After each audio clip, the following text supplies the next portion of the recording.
La población del mundo aproximadamente es equilibrada en cuanto a género se refiere. Aproximadamente el 50% de la población mundial son hombres, aproximadamente el 50% de la población mundial son mujeres. Sin embargo, hay un detalle muy interesante cuando se habla de los fenómenos paranormales, y es que una buena parte de los fenómenos corresponde a fenómenos que se pudieran considerar femeninos. Y al hablar de una buena parte me refiero a más del 50%. En ese sentido, muchos de los fenómenos más importantes y más conocidos corresponden a mujeres. La Dama Marrón de Raynham Hall, los fenómenos paranormales más abundantes dentro de la Torre de Londres como fenómenos recurrentes son femeninos. Los fantasmas de la Casa Blanca, en su gran mayoría, corresponden a fenómenos femeninos, aun cuando algunos de los más conocidos se trate, por ejemplo, de hombres como el presidente Lincoln y otros. La realidad es que muchos de los fenómenos son femeninos. Y lo mismo en muchas otras partes del mundo, y no solo refiriéndome a casos antiguos, sino a casos contemporáneos. Hay quienes consideran que esto se debe a que muchos de los fenómenos corresponden a madres. ¿Sí? Fantasmas de madres. ¿Me acompaña? Comenzamos.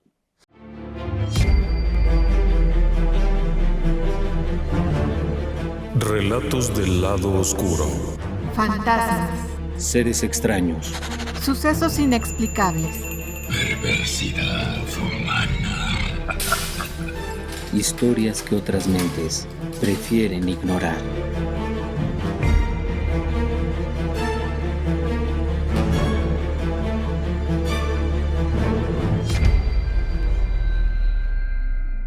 Uno de los casos más interesantes que encontramos en los años 80 dentro del ámbito de la investigación paranormal inglesa es el caso de Irving Selden, un investigador londinense que fue llamado para tratar de arrojar luz sobre un evento bastante macabro. A mediados de 1980-81 hubo un incidente raro que sorprendió incluso a la policía. Todo comienza una tarde, mediados del 81. Una mujer llega a su casa, llevando a su pequeña hija. Se trata de la señora Clara Fox. Fox, que vive en la parte este de Londres, ha ido a la escuela como lo ha hecho todos los días durante un buen tiempo a recoger a su niña. La pequeña tiene unos 7 u 8 años. Ha llegado a casa, ha entrado a la casa. El señor Fox, quien trabaja en un pequeño taller que tiene junto a su casa, ha escuchado claramente cómo se ha abierto la puerta, se ha cerrado la puerta, ha escuchado el parloteo de la pequeña como siempre. Posteriormente ha escuchado los elementos de cocina manipularse desde donde está trabajando en alguna cosa. Ha escuchado todo eso. En un cierto momento termina lo que está haciendo e ingresa a la casa. La pequeña se encuentra sentada en la mesa de la sala, el living, como le llaman también en otras partes. Está haciendo una serie de dibujos. Cuando pregunta ¿qué tal, cómo te fue?, ella responde bien. ¿Y dónde está tu mamá? Ha ido a tomar una siesta a su habitación. Ok, está muy bien. El señor Fox se sienta a leer el periódico junto a la pequeña que está por ahí. En un cierto momento la niña se va a su propia habitación y el señor Fox continúa leyendo, tranquilamente mientras bebe una taza de té. En un cierto momento se escucha que alguien llama a la puerta. El señor Fox se levanta, abre la puerta y se sorprende al observar que afuera de su casa hay un Tommy, un policía, uno de esos guardias clásicos británicos. El señor Fox se sorprende y dice: «Buenas tardes. ¿Le puedo servir en algo?». Aquel policía, con cara bastante consternada, pregunta: ¿es la residencia de la familia Fox? Aquel hombre responde: «Sí, efectivamente. ¿Es usted el señor Fox?». «Sí, efectivamente». «¿Ocurre algo? ¿Hay algo que deba preocuparme?». A lo que aquel guardia responde: «Lamento informarle, señor Fox, que hay una tragedia terrible. Su esposa ha muerto». Mi esposa ha muerto. ¿Clara? Sí, señor. Respira aliviado. Se equivoca, hombre. Se equivoca, buen hombre. Mi esposa está tomando una siesta en su habitación. Y él está convencido de eso porque la pequeña le ha informado que su madre pasó por ella a la escuela como siempre, la llevó a casa y luego se acostó a descansar en su habitación. De hecho, la pequeña había comido lo que le había servido la madre. Y cuando su padre entró a la casa, le informó aquello. Así que el señor Fox responde, un tanto aliviado, se equivoca, buen hombre, mi esposa está tomando una siesta. El buen hombre aquel, es decir, el policía, con todo y su sombrerito que se ha quitado para ponerlo con cara de consternación, le asegura que no hay error. Su esposa es la señora Clara Fox. Y ese día, alrededor del mediodía, al cruzar una avenida fue atropellada por un vehículo. Los servicios de emergencia llegaron tan pronto como pudieron y la trasladaron al hospital. Pero había fallecido antes de ingresar a quirófano. Lamentan mucho todo aquello. Y están informándole. El señor Fox inmediatamente responde, no es cierto, eso no es posible. Mi esposa pasó por mi hija a la escuela, la trajo a casa y ahora mismo está atrás. El guardia le pide que vaya a ver. El señor Fox camina hacia la habitación que está en la parte trasera de la casa, su habitación, en donde casualmente se topa con una cama vacía. Está impecable la cama, ahí nadie se ha acostado. Después va hacia la cocina en donde encuentra un par de platos, que corresponden a los platos que utilizó la pequeña para comer y una taza en la que le ha servido agua. Pero únicamente, no hay más. Debería de haber 4 platos y 2 tazas, pero solamente hay un juego. Preocupado le pregunta a la niña, ¿dónde está tu mamá? Y ella responde, no lo sé. Con bastante aflicción, porque obviamente está escuchando lo que habla aquel policía. Y ella responde, no lo sé, pasó por mí a la escuela, me trajo a la casa, comí y ella se acostó. ¿Estás segura de lo que dice? Sí, lo estoy. Inmediatamente comienza mucho revuelo. Porque aquel guardia asegura que el cuerpo de la señora Fox está en el hospital y lo han acreditado porque en el bolso que llevaba tenía sus identificaciones, en donde también tomó la dirección a la cual acudir. Esta situación se complica. El señor Fox acude al hospital, en donde se encuentra el cuerpo de su esposa que efectivamente reconoce. La señora Fox había muerto. Había sido atropellada antes de llegar a la escuela de la niña. Pero de alguna manera, la niña había sido recogida por ella. Solo que el atropellamiento ocurrió antes de la escuela. Algo no embonaba muy bien. Fox, desesperado, corre a la escuela a preguntar qué ocurrió, en donde le informa a una de las maestras que la niña le informó. Su mamá había llegado por ella. Por eso fue que la dejó salir, a pregunta expresa del padre, sobre si había visto a Clara personalmente. Que si había entregado la niña de mano, la maestra reconoce no haberlo hecho. Simplemente la niña le informó, mi mamá ya está en la puerta por mí. A lo que la maestra dijo, adelante, ve, qué bueno, adiós.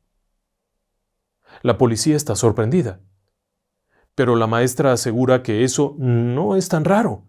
A veces el niño le dice, mi papá está en la puerta y ella tiene que atender a 50 niños, no lo certifica, pero la nena aseguró eso. Cuando le preguntan a la niña, ella responde, sí, mi mamá llegó por mí a la escuela. Y todo aquello se va volviendo muy raro y es cuando interviene el investigador Irving. Este hombre que había trabajado para la Sociedad de Investigaciones Psíquicas de Londres y para muchos otros casos, se da a la tarea de averiguar. Lo primero es que confía en la niña. La niña no parece mentir.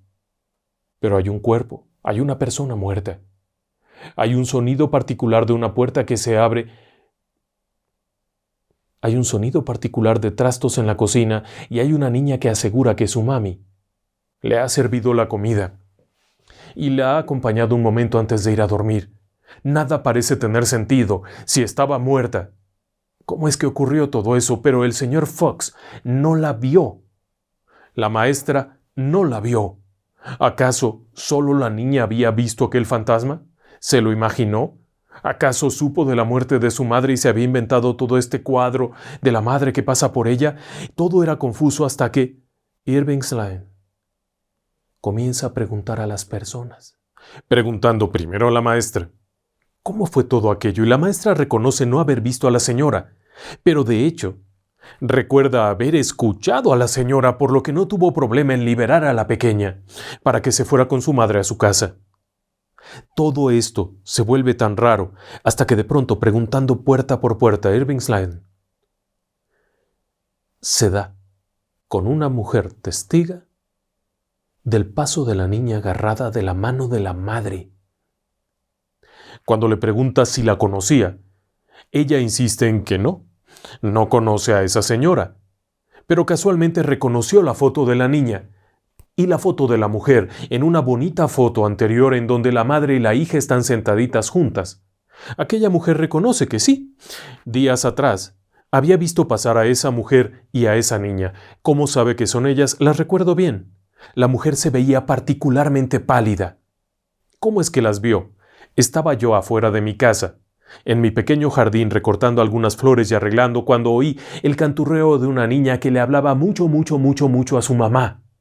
Efectivamente, la hija de la pareja de los Fox solía ser extraordinariamente parlanchina. Y después que vio, cuando volteé, porque deseaba ver a esa criatura angelical que tanto platicaba con su mamá, pudo observar a una mujer esbelta, alta, de cabello rojo, una mujer pelirroja, con el semblante sumamente descompuesto, asombrosamente pálida y la mirada perdida, que caminaba casi como autómata junto a su niña. Me sorprendió aquello. ¿Cómo sabe que fue ese día en particular? El día que estamos investigando, y la mujer responde categóricamente porque ese día hubo un accidente horrible, un par de cuadras atrás. Atropellaron a una mujer, ¿sabe?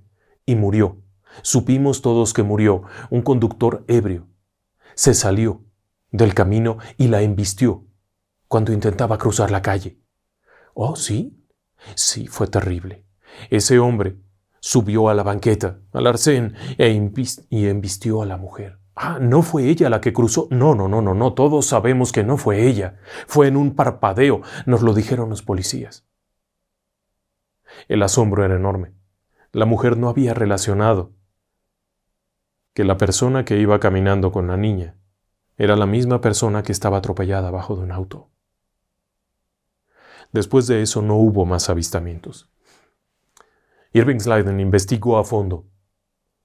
Y sí, la señora Fox era una mujer de cabello rojo. Solía pasar todos los días exactamente a la misma hora por su hija. La muerte no fue un obstáculo para que ese día esa madre pasara por su hija, la llevara a su casa, se asegurara que estuviera bien, antes de decir hasta la vista y partir hacia el infinito. Otro caso interesante fue investigado en los años 50 por Winston Morris, un hombre de los Estados Unidos que hizo varias investigaciones. Se había interesado particularmente por temas relacionados con los fenómenos paranormales, pero se había enfocado mucho en el espiritismo brasileño, en donde ocurrían estos fenómenos con regularidad, y ahí descubrió un caso de Sao Paulo, el caso de Mauro Neto. Hay muchas versiones de esto porque se ha repetido en muchos textos, pero la investigación original la investigó en los años 50. Le había llegado a través de diversas personas mientras investigaba un caso particular de una asociación religiosa que tenía que ver con el espiritismo kardeciano. La historia que encontró era una historia sorprendente. Mauro Neto era hijo de una mujer llamada Ligia. Había muerto esta mujer aproximadamente cuando Mauro tenía unos 4 años. Causas naturales, una enfermedad prolongada, triste, que él había acabado siendo muy joven, dejando solo a su hijo. El niño y el padre del niño, el señor, el papá, viajan a la casa de la abuela. Ese lugar donde vivía también Ligia, todos ellos habían vivido ahí. Durante algún tiempo habían ido a otra parte, pero cuando muere Ligia, regresan a la casa. La abuela era la mamá de Ligia. La vida continúa. Idas y venidas, que tú, que yo, que no sé cuánto, han pasado 2 años de la muerte de Ligia. Obviamente para el niño fue un golpe, fue una gran tristeza. Era su madre, tenía 4 años, en plena infancia, quedarse solo. La abuela intenta abrazarlo, apapacharlo, cuidarlo. Es cercana a él, el padre no tanto. Según entiendo, el padre, golpeado por la pérdida de su esposa, en medio de toda la tragedia, se queda un tanto distante. Pero al mismo tiempo no es un mal padre.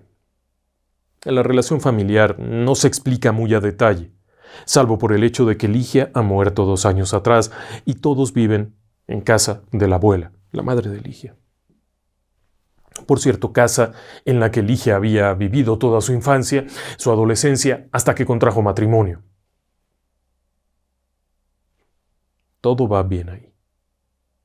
Estamos a mitad del verano. Hace mucho calor y el pequeño Mauro está jugando afuera. Tiene un cochecito de madera. No es algo significativo, no es un aparato impresionante, es un cochecito de madera que su madre le compró poco antes de morir. Es algo que aprecia mucho y que suele jugar con él todo el tiempo. Hay otros juguetes en casa, pero este tiene ese valor de vínculo con la madre fallecida. Y ese día no es la excepción. Está para atrás y para adelante. Adelanta el carrito un poco, lo acerca, lo hace.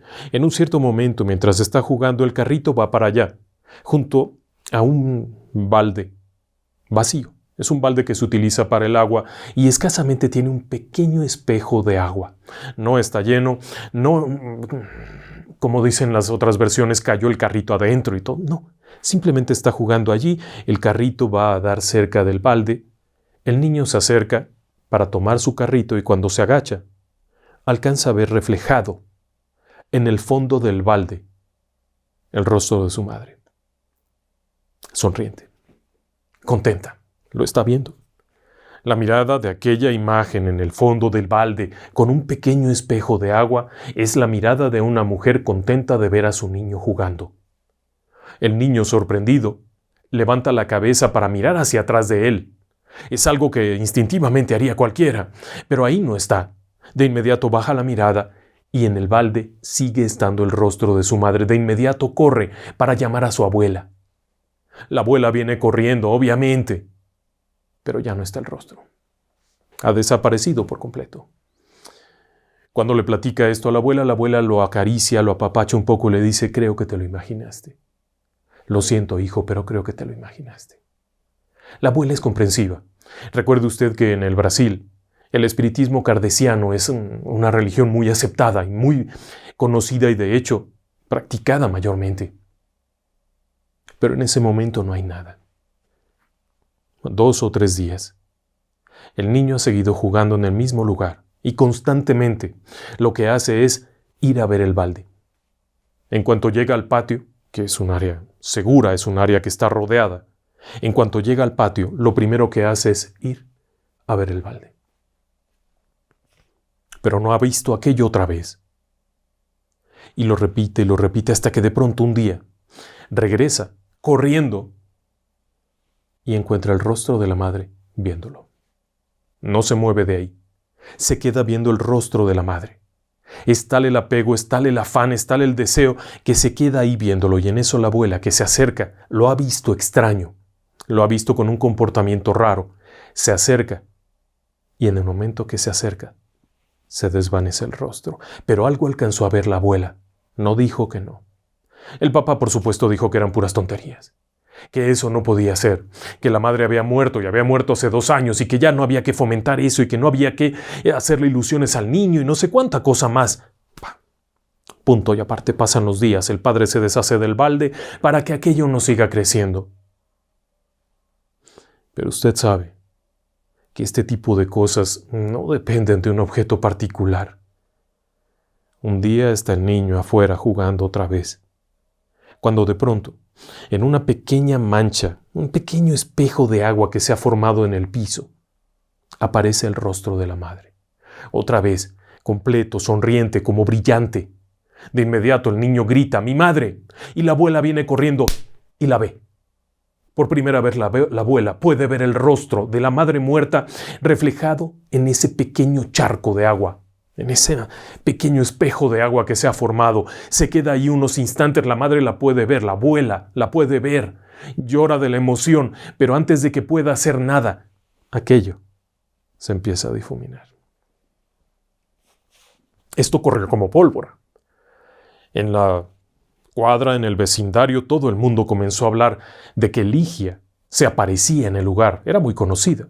Ligia se está apareciendo, hasta el punto de que aquello parecía broma. Porque empezaron a decir que cualquier cosa era Ligia que estaba espantando. Alguien vio algo raro caminando por la calle, vio el fantasma de Ligia. Pero no era así. Este espectro, esta manifestación paranormal, se daba únicamente delante del niño y en su casa. Había quienes decían, claro, pues esa casa fue donde vivió toda su vida Ligia, y claro, es lógico. Al padre no le hacía gracia eso. No le hacía nada de gracia. De hecho, pasados un par de meses de aquella situación, decidió que se iban de ahí. El niño seguía viendo a la madre. La abuela no la había vuelto a ver más que alguna vez por ahí, pero el niño, regularmente, sentadito en el patio, con un pequeño balde, echaba agua esperando que se formara un espejo para ver si aparecía la madre. Y sí, eventualmente sí aparecía. Pero alguien le dijo al padre que eso no estaba bien.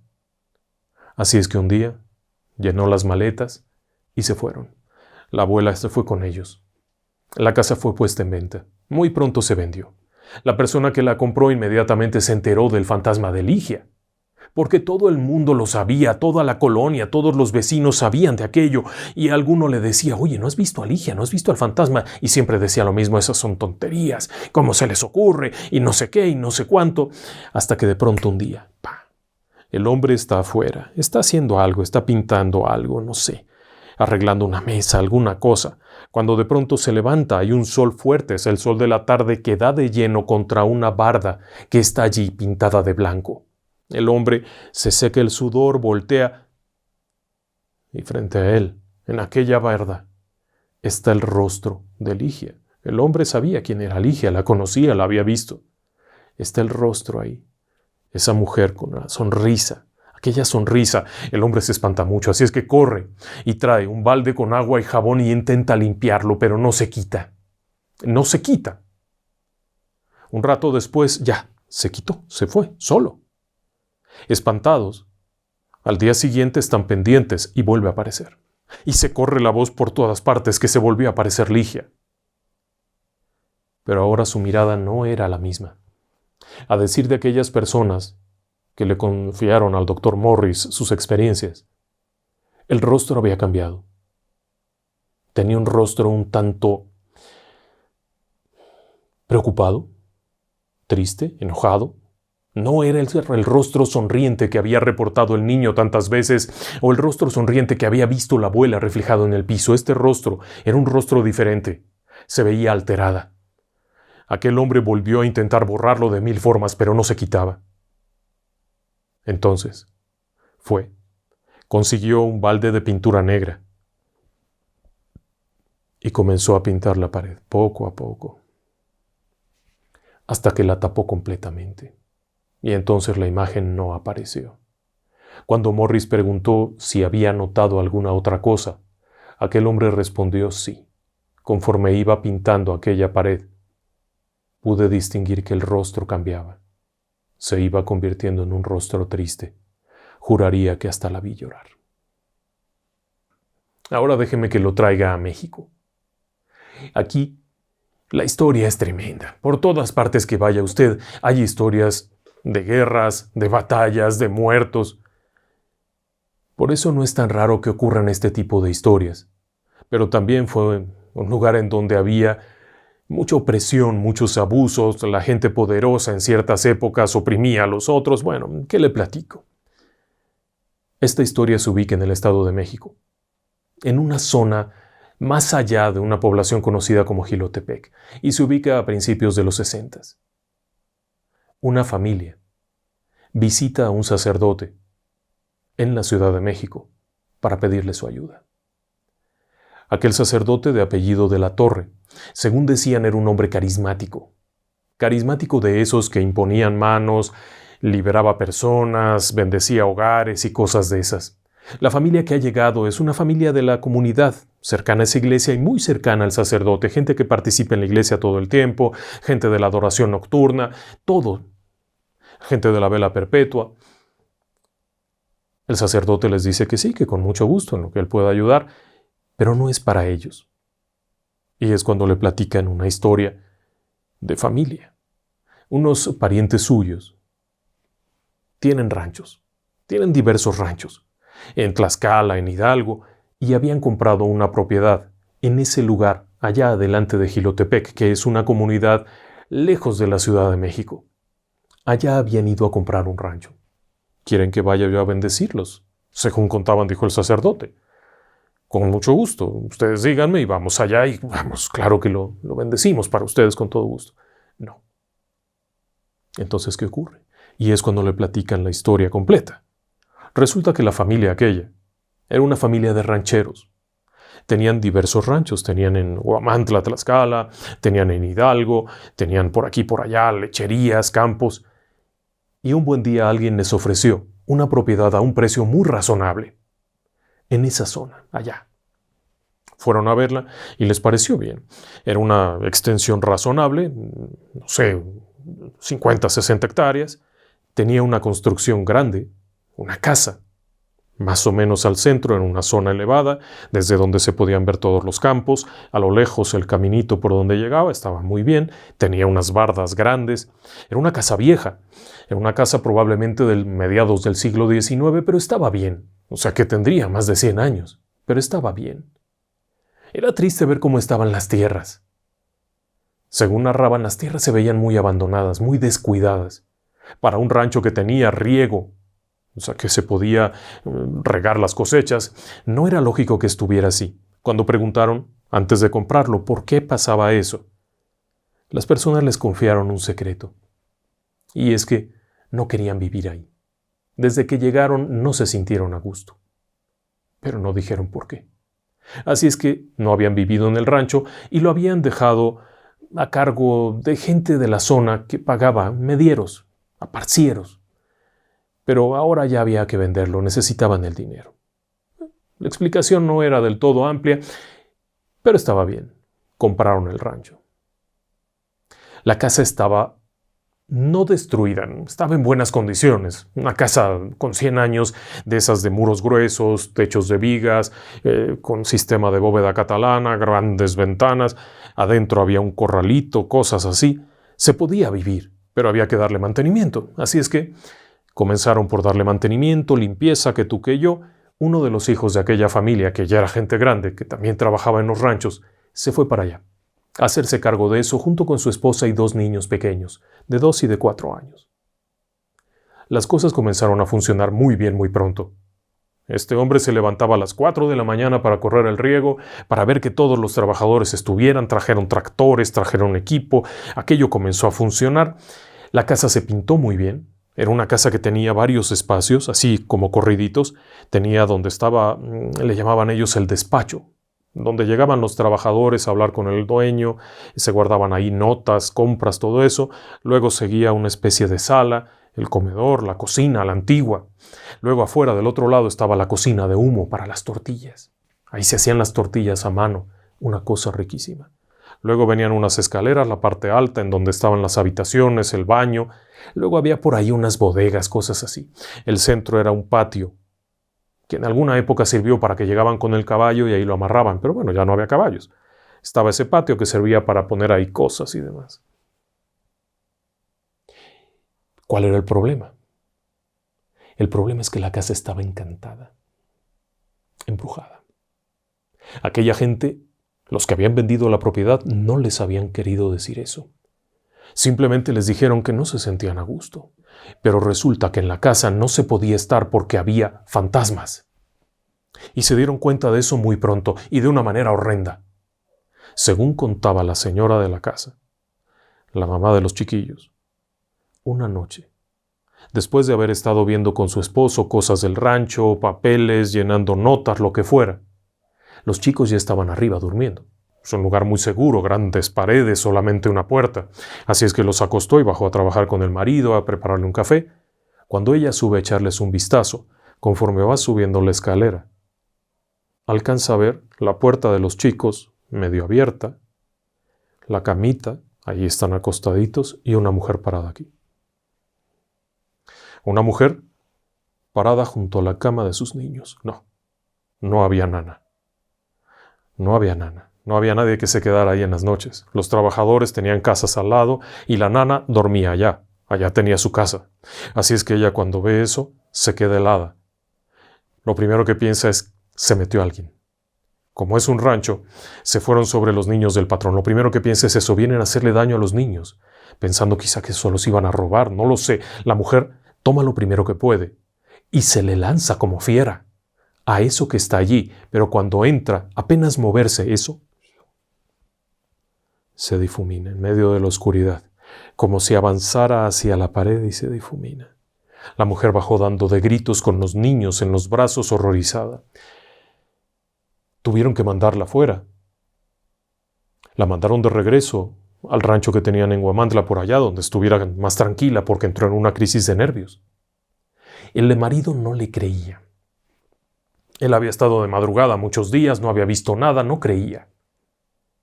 Estaba seguro de que había sido la luz, un cambio de luz, algo, la imaginación, no lo sé, pero la mujer se puso muy mal, por eso la tuvieron que sacar de ahí y llevarse a los niños.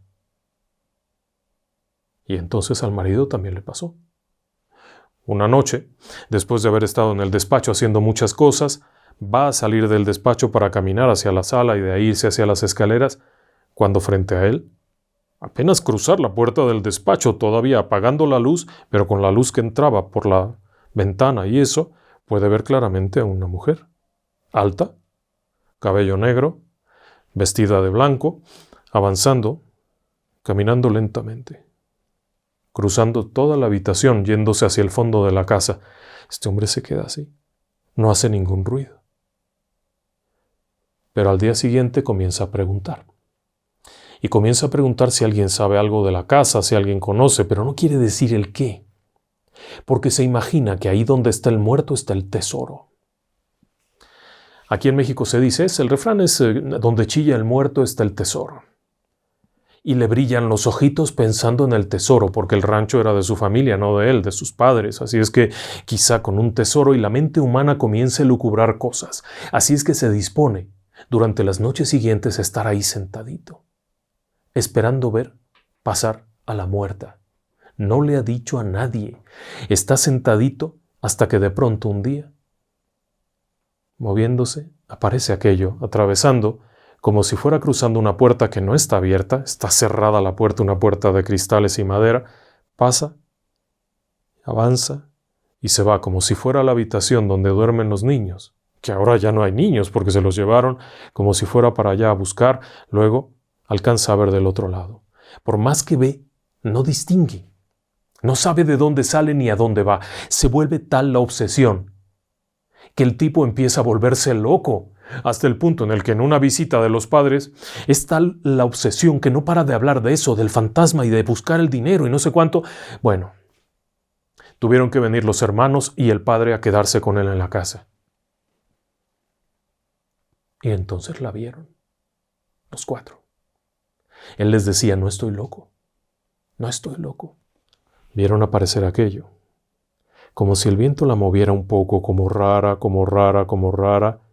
cruzar y perderse. Después fueron viendo que había un detalle, salía de por allá atrás. Después del patio donde en alguna época se amarraron los caballos, había unas bodegas que deben de haber servido para los avíos, para las herramientas, para guardar semillas, todo eso. Eran bodegas más bien rústicas. No eran parte de la casa, sino más bien rústicas. Ahí, de por ahí aparecía. Pero su rutina generalmente era ir para allá, ir para allá. Empezaron a excavar, porque todos les brillaron los ojitos pensando en el tesoro. Y sí, se encontraron huesos. No encontraron un tesoro. Al rascar allá, encontraron huesos. Simplemente sacaron los restos de un esqueleto ya muy descompuesto, sin caja ni nada. Se comprende que la habían sepultado a pelo de tierra, así. Habían hecho un agujero y habían metido ahí ese cadáver. No pudieron decir si era mujer u hombre. Ya no había restos de cabello, no había restos de ropa, era algo que tenía muchos años. No dijeron nada, sacaron aquello, lo metieron en un costal y lo fueron a sepultar por allá en las milpas, por allá lejos. Pero no había tesoro. Así es que siguieron adelante. Pero ¿sabe qué? El fantasma siguió apareciendo. Pero ahora ya no era tan amable. Ya no pasaba tranquilamente y se iba, sino que ahora comenzaba como a buscar, como a moverse, como buscando algo, como buscando aquello que habían movido. Pero no se iba. Así es que horrorizados se dieron cuenta que esto ya estaba afectándolos. Cambiaba la temperatura, comenzaban los ruidos, puertas que se azotan. Ya no era aquella visión, que en realidad no era de cuerpo completo, simplemente era una especie de bulto con algo que parecía ser un pelo, pero ahora ya no, ahora había movimientos de noche, te jalaban, te tiraban, te pateaban, te hacían cosas. Empezaron a sentir verdaderamente nervios de tal forma que ya no podían estar ahí, porque aquello los seguía buscando. Los niños ya no estaban, la señora ya no estaba, pero no podían dormir, tenían que ir a dormir por allá en los cuartos. La casa estaba inutilizada, pero además los trabajadores tenían mucho miedo. Fue cuando acudieron con el cura aquel. Una vez que le platicaron todo esto, obviamente se molestó. Se habían encontrado restos. ¿Por qué no les dieron una cristiana sepultura? Era lo menos que podían haber hecho. Estaban beneficiándose de aquella propiedad, estaban obteniendo dinero, tenían un lugar donde vivir. Bueno, fue allá. Un par de semanas después citaron a la familia, llegaron allá. Lo primero que les dijo fue: eso que hicieron está muy mal. Tienen que sacar los restos de donde sea que los hayan ido a tirar y hay que llevarlos al cementerio y hacer una celebración y hacer misas y todo aquello. Es injusto. Bueno, pero padre, ¿quién era? No sabemos ni cómo se llamaba, ni nada. Estaba ahí el esqueleto, no sé cuánto. Pues como sea. Pero era raro que alguien hubiera sepultado un cuerpo ahí. Aquel cura tenía una sensibilidad especial, según se cuenta. No tuve el gusto de conocerlo y lo único que sé es que se dice que el cura, el padre de la Torre, tenía la capacidad de sentir las cosas. Que después de haber regañado a aquella gente les pidió que se quedaran afuera, que él haría oración. Entró con su sotana, su estola, su cosa para echar agua bendita, su rosario en la mano con su Biblia, recorriendo cada habitación. Deben de haber sido ya cerca de la 1 de la mañana y aquella gente, ya espantada porque el cura no salía, querían entrar, no querían entrar, que sí, que tú, que yo, hasta que salió el cura y les dijo: bueno, vamos a hacer esto. Necesito que vayan allá atrás, en tal parte, al fondo de tal lado, van a excavar y van a sacar ahí lo que está. ¿Cómo? El tesoro no está, no es ningún tesoro. Van a sacar los restos que están allá y los van a sepultar junto con el primer esqueleto en el cementerio. Bueno, al día siguiente llegaron los trabajadores, comenzaron a rascar y, oh sorpresa, había el esqueleto de un bebé. Un esqueleto pequeñito. No de un bebé recién nacido, pero un esqueleto pequeño, envuelto como en un yute muy grueso, como de aveo, de trabajo, como algo así como de campo, como lo que se le pone a los animales arriba. Era algo muy grueso, todavía con cuero, pero ya nada más quedaban los huesitos. Lo sacaron de ahí. Abajo había otras cositas. Todo eso lo sacaron. Sepultaron aquello en una tumba del cementerio de la localidad, según se contaba, no sé qué cementerio sería. Se hicieron misas, el propio padre de la Torre en su iglesia hizo misas por el descanso de aquella persona, etcétera, etcétera, bendijo el lugar. Y pudieron volver a vivir ahí, volver a trabajar, volver a ganar dinero con aquel rancho que hasta hoy en día me imagino que seguirá allí, aunque, según se cuenta, por el miedo que les dio, demolieron todo y construyeron una casa nueva. La gran pregunta es: ¿quién era aquella mujer fantasma? El padre decía que tenía una historia muy triste, que cuando él entró y empezó a sentir, recorrer las habitaciones, el esqueleto era hijo de la mujer. Por alguna razón, el niño estaba sepultado de un lado de la casa y la madre de otro. Conjeturando, porque no había manera de saber en realidad cuál era el secreto, porque no era esa la misión, conjeturando pensaban que la madre había sido asesinada y el hijo habían sido asesinados. Probablemente por un asunto de un desliz, alguna cosa parecida que el padre de la criatura no quería que se supiera, no quería que se divulgara, mató a la madre y al niño, los sepultó aparte y por eso la mujer andaba de aquí para allá. Y cuando oyó niños jugando y vocecitas, se fue a buscarlos. No lo sé. A veces el poder es terrible. El poder y el amor. ¿Usted qué pensaría? Ahora déjeme que le lleve a los Estados Unidos. ¿Ha oído usted hablar de Gary, en Indiana? Seguramente si usted ha seguido este canal, habrá oído hablar de la puerta al infierno o la casa del infierno, la casa de la familia Ammons. Es uno de los videos que tenemos por ahí y es un suceso en Gary, en Indiana. Es que este lugar tuvo muchas historias. Comenzó a ser una ciudad, de hecho. En 1926 se abrió una acerería, una fundidora enorme y atrajo muchísima gente. Se hizo una ciudad de la nada. Pero Gary comenzó a tener muchos problemas, sobre todo cuando la planta armadora desapareció. Debido a la crisis económica y a un montón de cosas, el lugar fue entrando en una crisis de pobreza y desde los años 80 los problemas se volvieron más severos. Algunas de las propiedades se fueron para abajo, otras se llenaron de delincuentes, bueno, hubo de todo. Y ahí es donde se teje una historia interesante. Scott Rogo, el investigador de todos estos fenómenos y demás, asesinado tristemente en 1990, uno de sus últimos casos tuvo que ver con una casa en Indiana, en Gary, precisamente allí. Una casa de 3 niveles. La propiedad originalmente era una casa de una sola familia, era una casa grande. Pero con el paso del tiempo y conforme el barrio en donde estaba la casa fue abandonado por la población blanca, es decir, que las personas blancas se fueron alejando, por lo que usted quiere y mande, este sitio fue bajando de valor y la casa fue dividida en 3 departamentos. La parte del sótano se rentaba para una persona, luego la planta baja con sus espacios, luego la parte de arriba y finalmente un último nivel se rentaba para otra persona. Pero ahí comenzaron a pasar cosas.